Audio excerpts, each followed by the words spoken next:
Welcome back, everyone. So we've finally made it to that day, the day where I'm going to attempt a valve check and adjustment on the Himalayan. Now I've just reached 9,000 miles on the bike, which means it's due for one.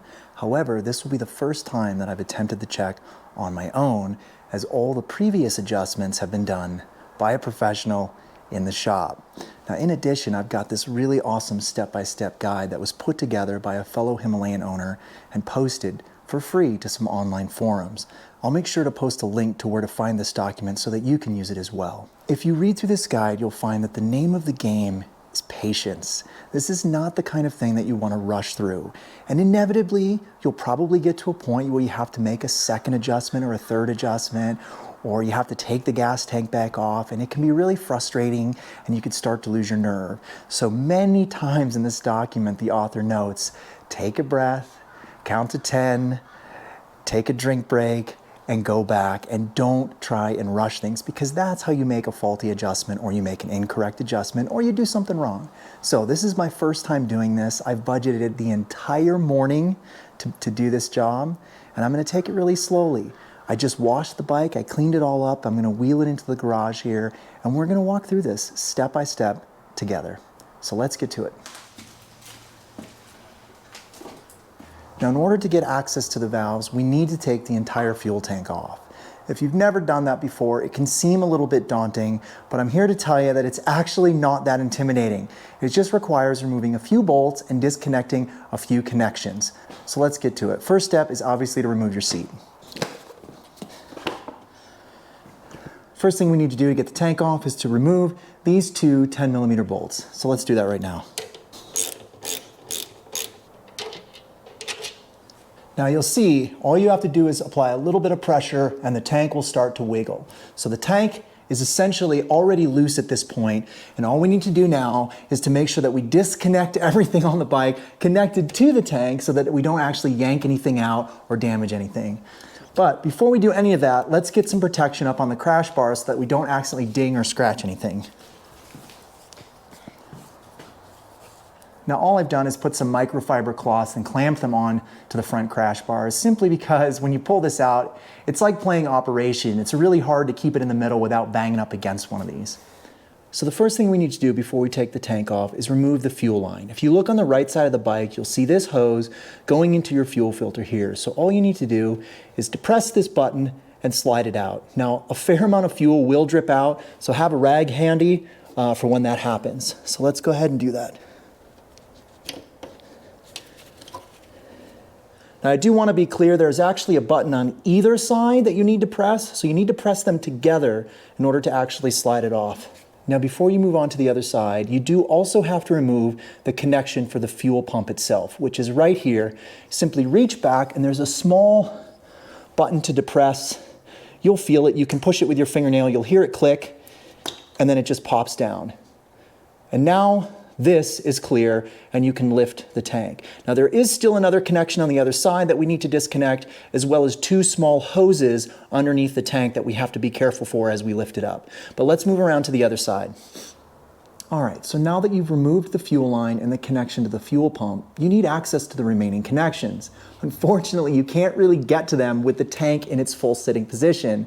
So you actually need to start to lift it up so that you can kind of wiggle your hand under to remove those remaining connections, but not lift it up so much that you actually pull on those connections and risk damaging them. So what I do, I use a block of wood. And I simply use this to prop up the tank a little bit so I can reach under there and actually disconnect the remaining connections before lifting the tank up all the way. Now you can see what I've done is I've not only lifted it, but I've kind of scooched it back a little bit. Now we should be able to get under here and remove those remaining connections. So let's come around to your side. Okay, so now we're around the left side of the motorcycle and I've got the tank lifted. You can see there's this blue connection kind of tucked in underneath the tank.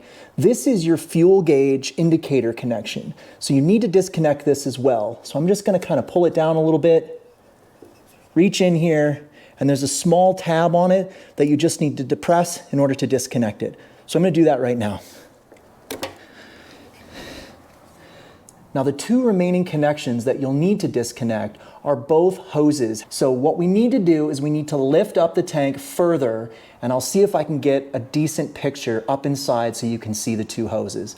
All right, this is really hard to show you all, but now I've got the tank lifted even further. You can see there's one rubber hose on the right that has a small clamp, and then there's an empty connection port on the left because that tube has already been disconnected. When I pulled the tank up, it actually pulled itself off because that one does not have a clamp on it. So those are the two connections. I know it's really hard to see, but there's one on the left and one on the right. Just remember the one on the right is the one with the clamp. So this one I've already pulled off. I'm gonna go ahead and disconnect the second one, and then at that point we'll be able to lift the entire tank out.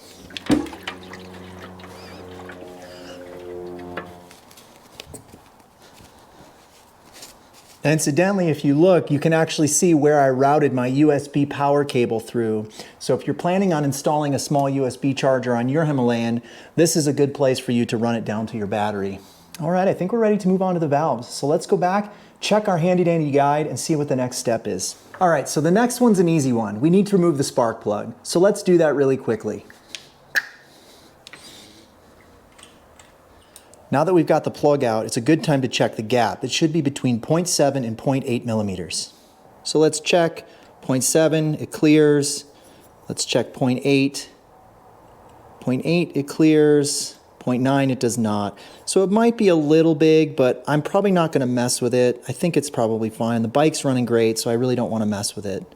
I'm just gonna put a very small piece of shop rag in there just to make sure nothing gets in that opening while we're working on the valves. Okay, so here we are. We've got the rear valve cover and the front valve cover. There's a very important distinction that you need to make sure you have clear. As much as your gut instinct might be that the front is the intake valve and the rear is the exhaust valve, just because the rear of the bike is where the exhaust is, it's not that way. This is the intake valve and this is the exhaust valve. So let's remove the valve covers with an 8mm socket. I've got my small one so I can actually get in here, and we'll remove these covers and actually get in and see what the valves look like. Now the one on this side's a little tricky to get to. It's kind of buried under all these cables, so having a really small ratchet is actually quite useful.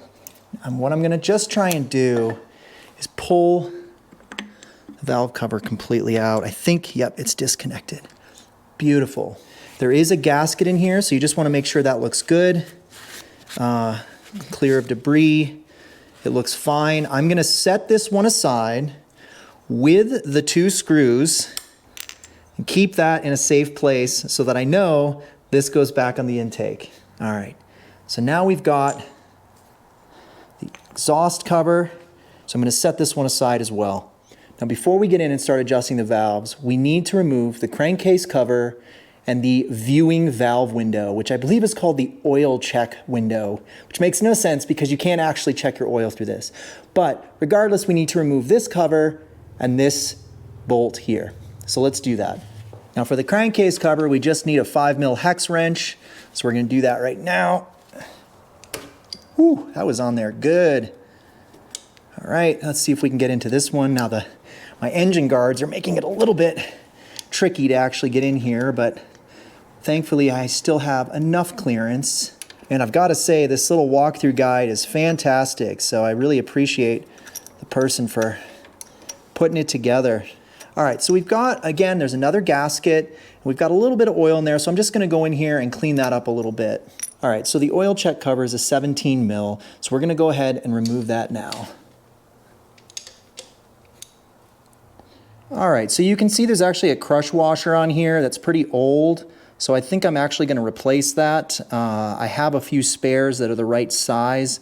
It looks like it's the same crush washer that's used on the oil drain plug, so I'm just going to go ahead and put a new one on there so that we're ready to go, and then set this aside. All right, so we are on the left side of the bike, and I am laughing to myself because what you don't know is I just spent the last 2 hours off camera making multiple trips to the hardware store because of this damn crash bar. So the crash bar is so close to the bike that I couldn't get in and get access to the crankshaft. So what I ended up doing was I ended up buying a different combination of socket and ratchet so that I can just barely squeeze it in there and then have access to it. So I know I probably could have just taken the bar off, but I actually needed a 1/2 inch ratchet anyway, so it was kind of like, all right, I'm just gonna go ahead and do that. But this is a great example of what I was talking about earlier.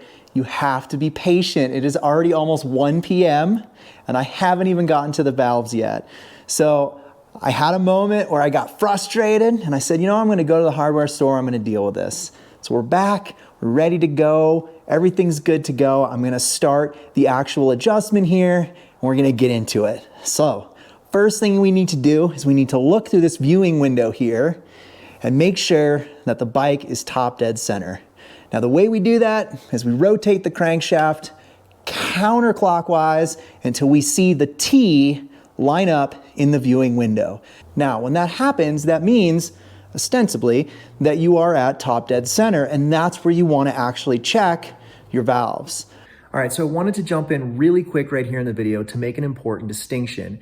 If you don't already know this, in a 4-stroke engine, you have to complete 2 full revolutions, 720 degrees, in order to complete a full cycle. So what that means is if you're looking through that viewing window, you're gonna pass that top dead center T-line twice, but only once will it actually be top dead center compression. The other time, it'll be what's called overlap, and you wanna make sure that you're adjusting the valves on top dead center compression. Now there's a quick way to check to make sure that you're actually at the right part of the cycle, and that is to try and wiggle the actual valves. If they're completely locked in place, then you are at overlap. You need to go 1 more cycle around. If they're wiggling pretty loosely, you're good. Now, of course, the other way to check is exactly how I'm doing it in this video, is to watch that intake valve. When it goes down and comes back up, if at that point you start looking in the window, the next time that T comes around will always be top dead center compression. Back to the video. But before I do any of that, I'm just gonna rotate the crankshaft and watch the valves just to kind of get a sense of what they're doing. I just wanna learn, I just wanna see. So what I'm gonna do is I'm gonna move this slowly around, not even worry about the window yet, and just watch up on top and see what the valves are actually doing. So let's do that. All right, so if we watch the intake valve as I turn the crankshaft, you'll see at one point it shoots down and then we'll shoot back up. And what we're trying to do is we're trying to stop it right after it comes back up, because that will indicate that we are on the intake stroke. So it's starting to get some tension. It should pop down here in a second. There it goes. And now we want to keep going until it pops back up to the top. Here it's going to go. There it goes. We're going to stop. And now what we're going to do is we're going to go down into the viewing window. What we want in this window is for the T to appear, which represents top dead center. So I'm going to keep turning it counterclockwise until I see it appear in the window. All right, there it is. I don't know if that's going to come out, but if you look in that opening now, there is a T clearly visible right in the center of the viewing window. So with that said, let's get out our feeler gauges and see if we can actually check and adjust the clearance on the intake valve. All right, so for the intake valve, we're going to want to use the 0.1 millimeter feeler gauge, or the 0.004 inches if you prefer. It's just a little bit snug. So thankfully we have a handy dandy tool that we can use to loosen this. So I'm going to go get the valve adjustment tool and we're going to go from there. Now this is the tool that I'm going to use. You can buy this tool online or usually at hardware stores or auto stores. It's a special tool designed for adjusting valves. So what it is it's got a 10 mil or a 9 mil outer wrench and then or spanner, and then on the inside it has the small 3 millimeter adjustment. So what you'll need to do to actually adjust the valve is first loosen the locking nut, which is the outer nut, and then using this upper adjustment is how you actually fine tune it. So what I'm gonna do here, this is where I'm really nervous, I don't wanna mess it up, is I'm gonna loosen, we're gonna start with the intake and we're gonna try and actually get it back within spec. So here we go, let's give it a whirl.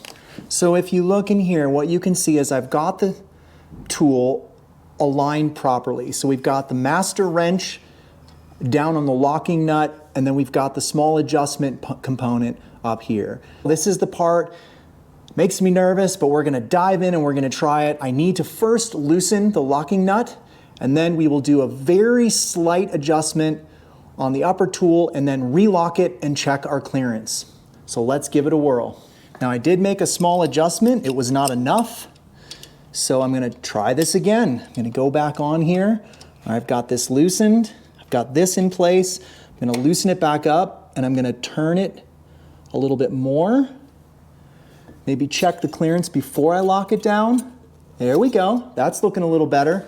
So I'm gonna try and hold this in place, lock it in, and we're gonna see how this looks. All right, so, okay, so it's a little loose.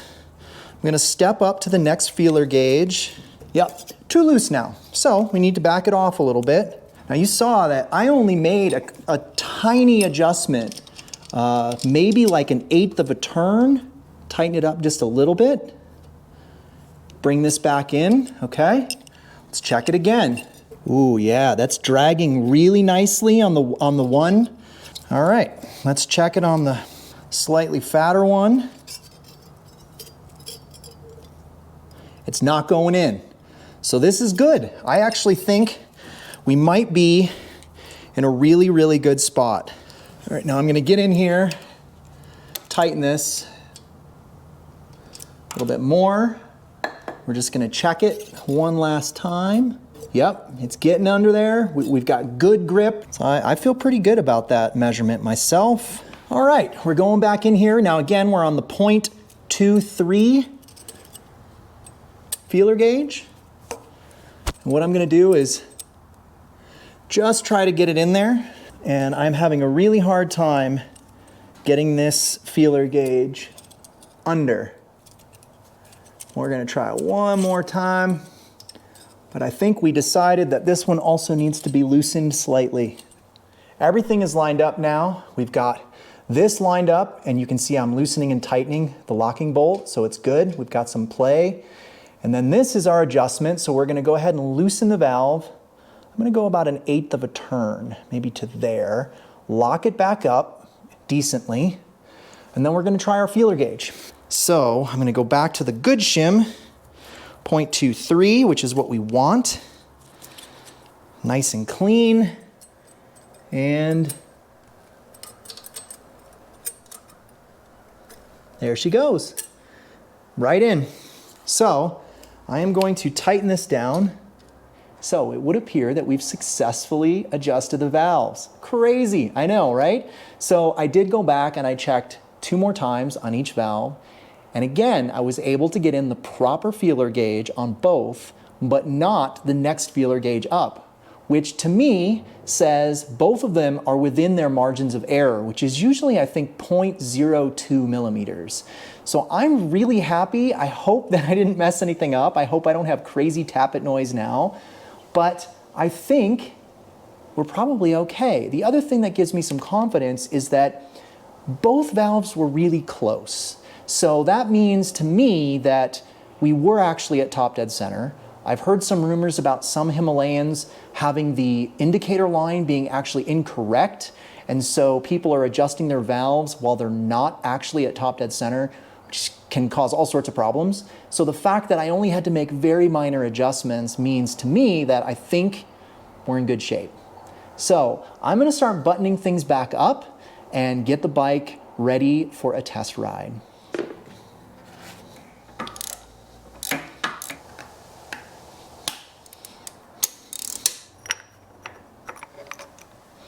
And get this put on, get her all set.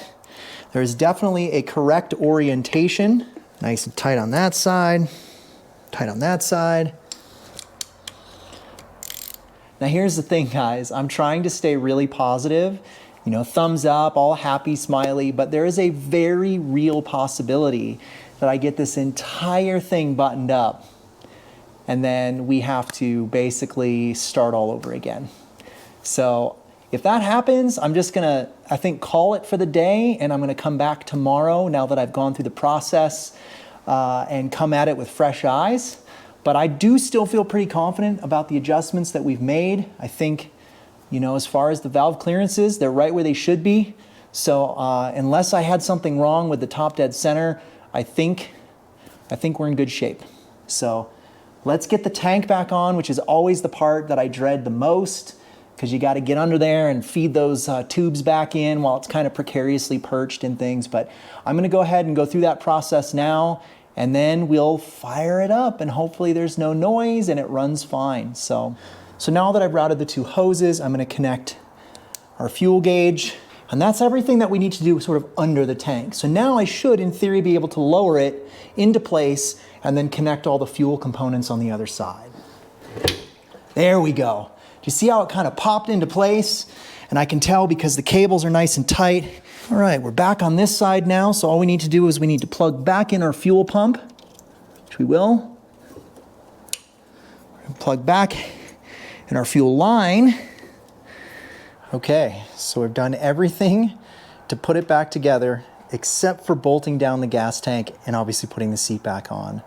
So before I do that, as the final step, I'm gonna fire it up, see how it sounds. If it sounds okay, I'll buckle everything down, and then I'll go ahead and take it on a test ride.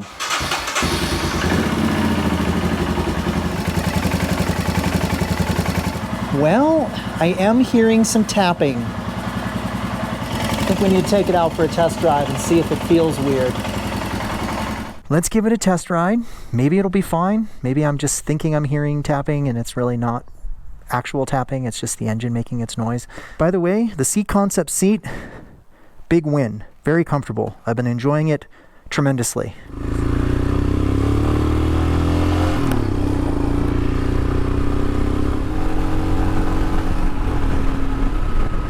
Seems like it's fine. It's responding entirely normal. So I am cautiously optimistic. Who knows? I think for the sake of my first time trying this, I'm pretty happy, and the bike is not completely all out of whack, and I guess that's the best I could ask for. All right, so with that mostly optimistic assessment, I think I'm going to call it an end to this video, and I hope that I didn't lead any of you astray or give you bad advice or tell you the wrong things. I am not a mechanic, so that's my disclaimer, but I think things went pretty smoothly. I'm pretty happy with, even if I adjusted things a little bit wrong, I'm happy with the fact that I was able to get in there, get to the valves, get my feeler gauges in there, you know, set the top dead center as I'm supposed to. You know, I think I'm pretty content. So thank you so much for following along. Take care, be safe, and my cat says hi. See you guys.